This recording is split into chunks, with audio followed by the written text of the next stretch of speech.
नमस्ते विद्यार्थियों। आज हम घटक 3 प्राकृतिक संसाधनों के गुणधर्म में आगे का भाग का अध्ययन करेंगे।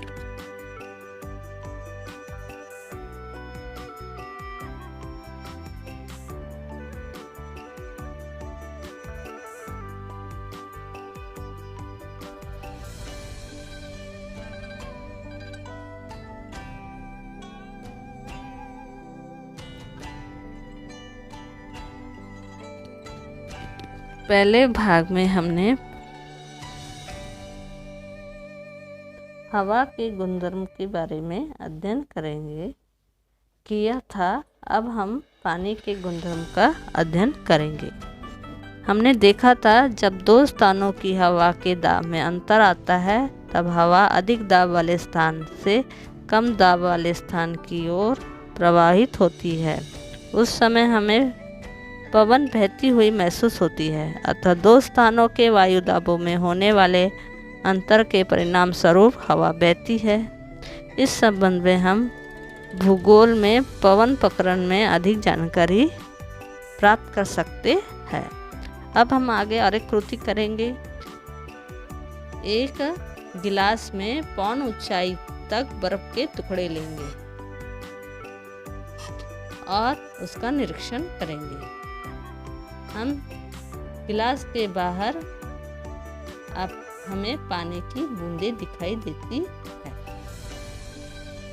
गिलास में बर्फ के टुकड़े रखने पर गिलास के आसपास की हवा को ठंडक मिलती है। ठीक है, गिलास में बर्फ रखने पर गिलास के जो बाहर हवा है ये हवा को ठंडक मिलती है।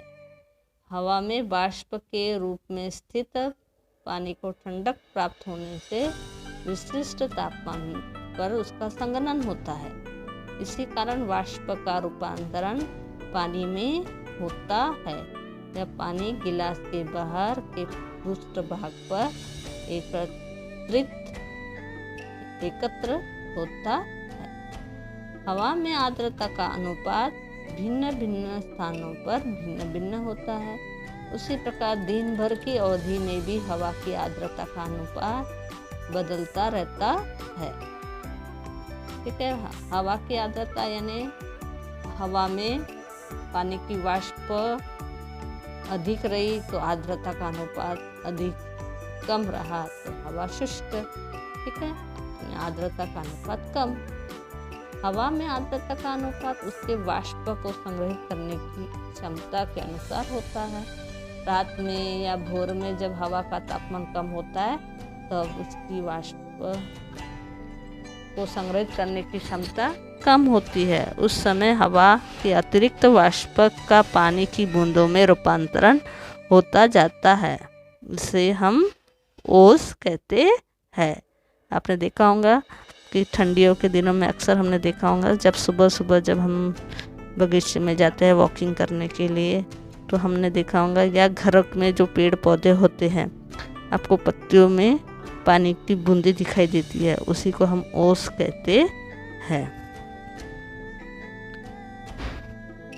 दोपहर में हवा का तापमान बढ़ने पर हवा की वाष्प को संग्रहित करने की क्षमता भी बढ़ती है। हवा की वाष्प धारण करने की बढ़ी हुई क्षमता की अपेक्षा हवा में उपस्थित वाष्प का अनुपात कम होता है।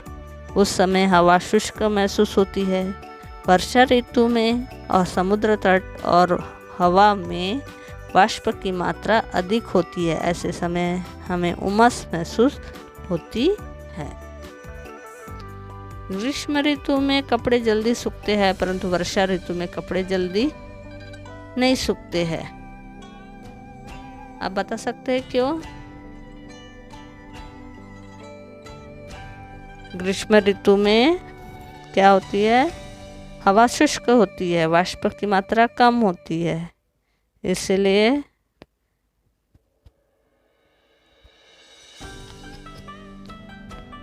ग्रीष्म ऋतु में जो कपड़े की जो पानी है वो उसका वाष्पीकरण तीव्र गति से होता है। उसी प्रकार वर्षा ऋतु में क्या होता है? हवा में वाष्प के कण होते हैं, नमी होती है, जिसके कारण कपड़ों का वाष्पीकरण धीमी गति से होता है, इसलिए वह देर से सूखते हैं।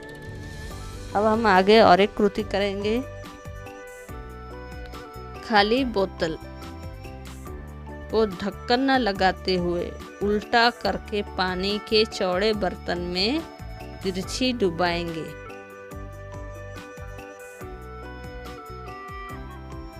तो हमें क्या दिखाई देगा? क्या दिखाई दे रहे हैं हमको?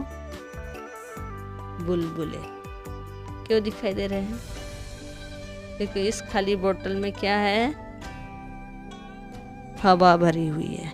ठीक है, जैसे हम पानी में इसको अगर उल्टा डुबाएंगे तो पानी अंदर जाता नहीं है। ठीक है, क्यों नहीं जाता है? क्योंकि इसमें हवा भरी होती है। हवा भरने के होने के कारण क्या होता है? पानी जाने के लिए उसे मार्ग नहीं मिलता और पानी अंदर जाता ही नहीं है, और हमें प्रेशर लगता है बोतल को डुबाने के लिए भी। लेकिन हम जैसे ही तिरछा करते हैं तो एक तरफ से इसमें स्थित हवा बाहर निकलती है और पानी अंदर जाता है। तो इस पानी जब अंदर जाता है तो वैसे वैसे यहाँ की हवा निकलती जाती है, जो हमें बुलबुले के लिए और आवाज़ के रूप में महसूस होती है। हवा कुछ गैसों, धूल, धुएं और वाष्प के अति सूक्ष्म कणों के समांगी मिश्रण है। इस कारण हवा कुछ गैसें, धूल, धुएं और वाष्प के अति सूक्ष्म कणों का समांगी मिश्रण है। इस कारण वायुमंडल में प्रकाश का प्रकीर्णन होता है, जबकि प्रकाश की किरणें अत्यंत सूक्ष्म कणों पर गिरती है। तब ये कण सभी दिशाओं में प्रकाश को फैलाते हैं। इस प्राकृतिक घटना को प्रकाश का प्रकीर्णन कहते हैं।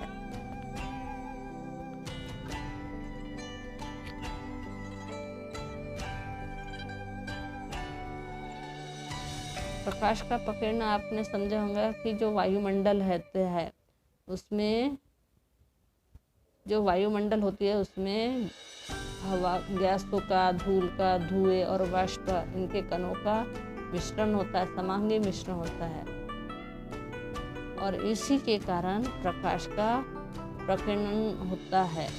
जब प्रकाश की किरणें अति सूक्ष्म कणों पर गिरती है तब ये कण सभी दिशाओं में प्रकाश को फैलाते हैं। आपने देखा होगा सुबह जैसे ही होती है तो सूरज की किरणों पूरे वातावरण को प्रकाशित कर देता है।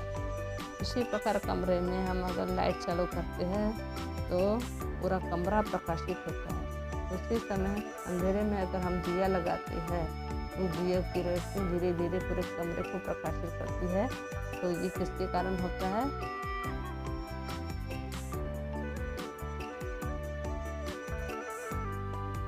जो हवा है उसमें जो गैस, धूल, धुएं और वाष्प के सूक्ष्म कण होते हैं, ये क्या करते हैं? प्रकाश का प्रकीर्णन करते हैं, जिसके कारण प्रकाश चारों कमरे में चारों तरफ फैल जाता है और प्रकाशमान हो जाता है।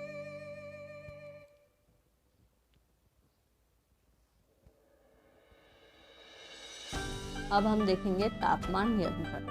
पृथ्वी को सूर्य से ऊर्जा प्राप्त होती है। ठीक है, पृथ्वी को ऊर्जा कहाँ से मिलती है? केवल सूर्य की से प्राप्त होती है। इस ऊर्जा को पृथ्वी ऊष्मा के रूप में वाष्प उत्सर्जित करती है, वापस उत्सर्जित करती है। पृथ्वी के चारों ओर उपस्थित हवा की वाष्प, कार्बन डाइऑक्साइड जैसे घटक इस ऊष्मा का कुछ भाग अवशोषित कर उसे हवा के अन्य घटकों को देते हैं, जिसके कारण पृथ्वी का कुछ प्रभाव गर्म रहता है। समझा भी आपको कि जो पृथ्वी है इसको सूर्य से ऊर्जा प्राप्त होती है और इस ऊर्जा को पृथ्वी ऊष्मा के रूप में वापस उत्सर्जित करती है। यानी सूरज जब नीचे आता है तो क्या हो जाता है?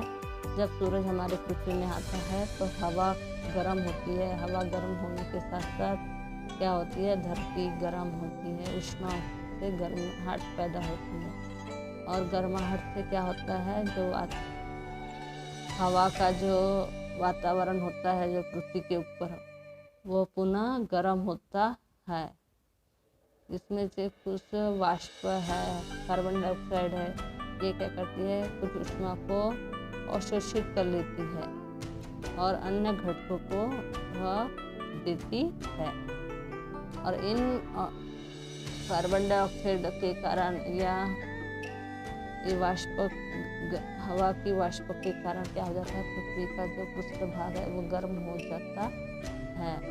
और इस गर्माहट से क्या होता है, पृथ्वी के जो सजीव है उनका जीवन यापन होता है। यानी ये जो गर्माहट है पृथ्वी जगत के लिए अनुकूल है। पृथ्वी पर हवा नहीं होती तो पृथ्वी का पृष्ठभाग औसत तापमान बहुत ही कम हो जाता है। तो अगर हमारे जो पृथ्वी के जो भूपृष्ठ पर जो हवा का वातावरण है, इस वातावरण के कारण ही हमारी जो पृथ्वी का जो ऊष्मा है वो गर्म रहती है।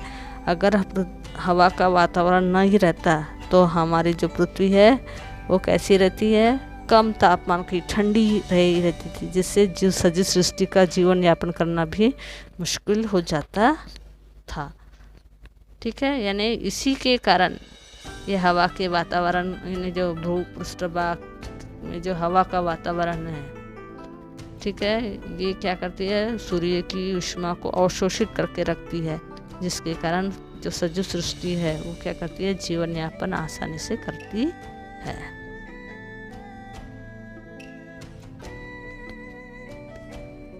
ध्वनि का संचरण। अभी हम देखेंगे ध्वनि जो है, हमारी जो आवाज़ है वो किस प्रकार एक जगह से दूसरी जगह पर जाती है, यानी हम कोई भी चीज़ कैसे सुनते हैं। आसपास के परिसर में सुनाई देने वाली आवाज़ हम तक हवा द्वारा ही पहुंचती है। यानी ये जो हवा है, ये जो हवा के कारण ही एक स्थान से दूसरे स्थान तक हवा क्या होती है, स्थानांतरण करती है और आगे बढ़कर आगे वाले व्यक्तियों को हमारी आवाज़ पहुंचाती है। तापमान में परिवर्तन होने के कारण हवा का घनत्व भी बदलता है। ठंड में हवा का घनत्व बढ़ता है। शीत ऋतु में भोर के समय दूर से आती हुई रेल की सीटी की आवाज़ स्पष्ट सुनाई देती है। इससे यह समझ में आता है कि ध्वनि के संचरण के लिए हवा के माध्यम के रूप में उपयोग होता है। आपने देखा होगा ठंडी के दिनों में या रात के समय में जब आप सोते हैं तो बहुत दूर स्थित रेलगाड़ी हमें रात के समय जोर से सुनाई देती है। बहुत दूर होंगी तो भी आपको वो सुनाई देती है आवाज़, एक तो रात को या फिर ठंडी के समय। तो इसका मतलब क्या हो गया कि ठंडी के समय ठंड हवा में, ठीक है, हवा की जो आवाज़ है वो क्या करती है, स्पष्ट सुनाई देती है।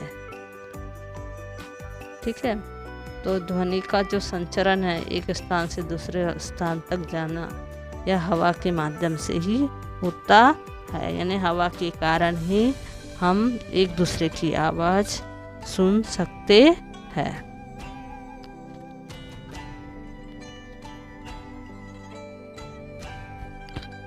अब यहाँ पर कृति किए गए हैं, दिखाए गए जो चित्र है उसका हम निष्कर्ष निकालेंगे। सामान्य तापमान पर पानी, जो पानी है, देखो आपने ये जो पात्र दिख रहे हैं, इसके में आपको अंदर क्या भरा हुआ है, पानी।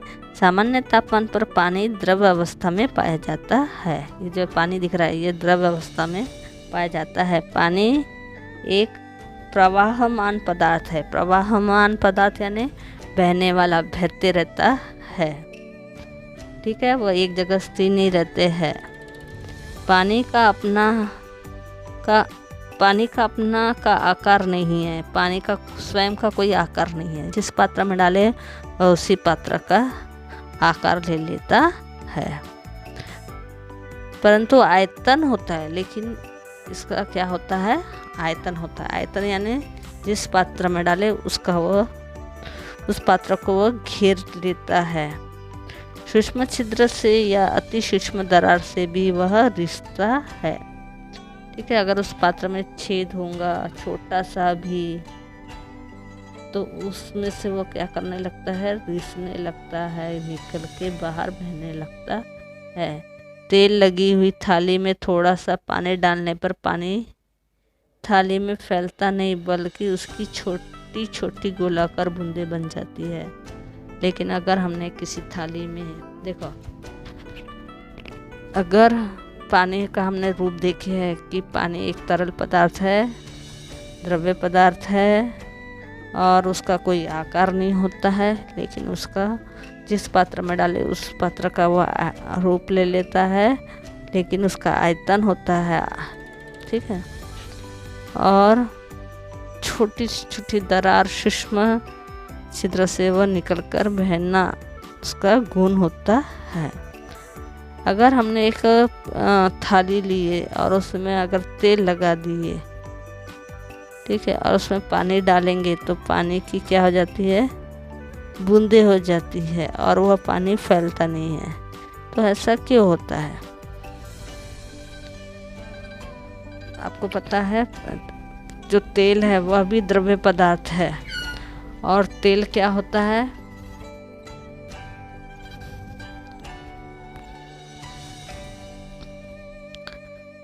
पानी से हल्का होता है, ठीक है। और पानी जैसे ही हम तेल के ऊपर पानी डालते हैं तो वो क्या हो जाता है, उस पर तेल की लेयर ऊपर से कवर कर लेती है और वो पानी बूंदों में रूपांतरित हो जाता है।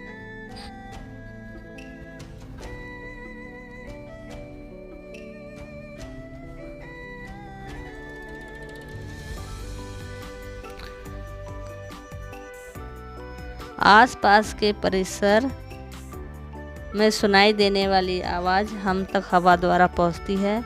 तापमान में परिवर्तन के कारण हवा का घनत्व भी बदलता है। ठंड में हवा का घनत्व बढ़ता है। शीत ऋतु में भोर समय में दूर से आती रेल की सीटी की आवाज़ स्पष्ट सुनाई देती है। ठीक है, अब हम देखेंगे पानी के गुणधर्म। सामान्य तापमान पर पानी द्रव अवस्था में पाया जाता है। पानी एक प्रवाहमान पदार्थ है।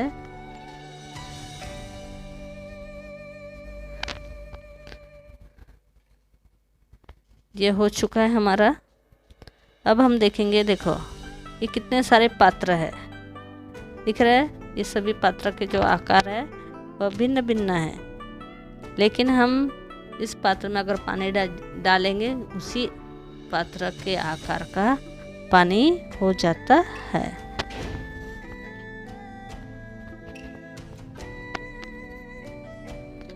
प्लास्टिक की एक बोतल में आधे से अधिक पानी लेंगे। पानी के स्तर पर बोतल की सतह पर निशान बनाएंगे। यह बोतल बर्फ तैयार करने के लिए फ्रीजर में खड़ी रखेंगे। दूसरे दिन फ्रीजर को खोलकर देखेंगे, पानी बर्फ में बदला हुआ दिखाई देगा। बर्फ की सतह नोट करेंगे, पानी की सतह से बढ़ी हुई दिखाई देती है।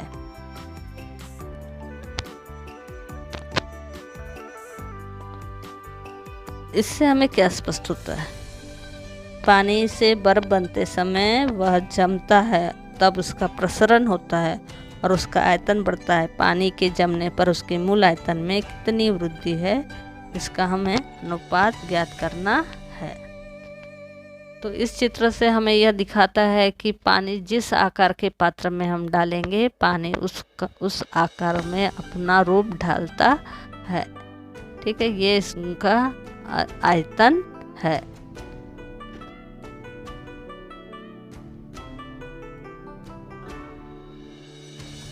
और एक चीज़ हमने पढ़ा है यहाँ पर कि पानी को अगर हम बोतल में भरकर उसको फ्रिज में रखेंगे, रेफ्रिजरेटर में रखेंगे, तो भरने के बाद देखो इतना इतना भरना है हमें और उस पर निशान लगाना है और फिर उसको रेफ्रिजरेटर में रखना है।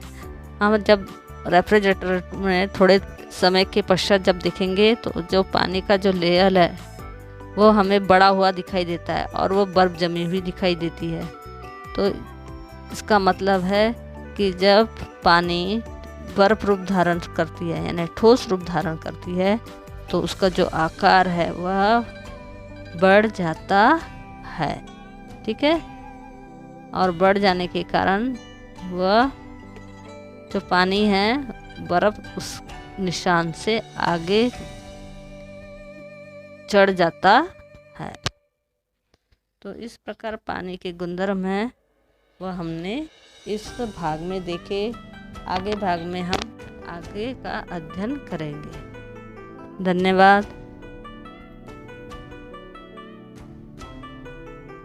लाइक, सब्सक्राइब, शेयर जरूर कीजिए।